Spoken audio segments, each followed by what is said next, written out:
ગીર ગઢડા તાલુકાના ધોકડવા ગામે ડોક્ટર બાબા સાહેબ આંબેડકરની 133મી જન્મજયંતિની ભવ્ય ઉજવણી કરી શોભાયાત્રા યોજાઈ હતી। ધોકડવા આંબેડકર ભવનથી લઈ ધોકડવા મેઇન બજારમાં અને મેઇન રોડ ઉપર થઈ પાછા આંબેડકર ભવન સુધી ડીજેના નાદ સાથે ભવ્ય શોભાયાત્રા યોજાઈ હતી।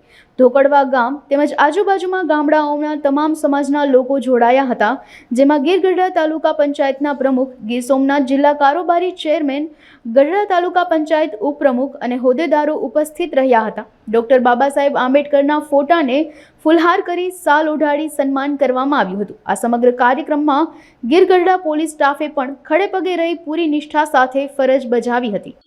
ગીર ગઢડા તાલુકાના ધોકડવા ગામે આજે ડોક્ટર બાબા સાહેબ આંબેડકરજીની 133મી જન્મજયંતિની ભવ્ય ઉજવણી કરવામાં આવી હતી। તેમાં આંબેડકર ભવનથી લઈ ધોકડવા મેઇન બજાર અને મેઇન રોડ ઉપરથી થઈને આંબેડકર ભવન સુધી ડીજેના નાદ સાથે ભવ્ય રેલી કાઢવામાં આવી હતી।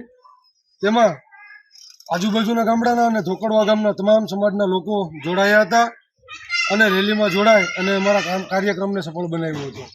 આ કાર્યક્રમની અંદર સમગ્ર રૂપરેખા જે છે તે આંબેડકર ભવનથી લઈને મેઇન બજારથી રેલી કાઢવામાં આવી હતી। સાથે સાથે ડીજેના નાદ સાથે અમે લોકો જે બાબા સાહેબનો ફોટો છે તેને ટ્રેક્ટરમાં રાખી અને ગામમાં ભવ્ય શોભાયાત્રા નીકળી હતી।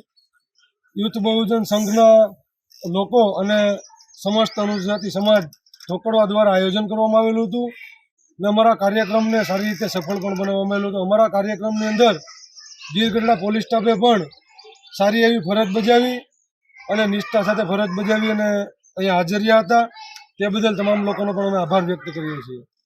અમે દર વર્ષની જેમ આ વર્ષના રેલીના આયોજનમાં જે અમારા ગામના લોકો છે તેને ઠંડા પીણાની વ્યવસ્થા પણ કરી હતી અને સમગ્ર કાર્યક્રમને સફળ બનાવ્યો હતો। આભાર।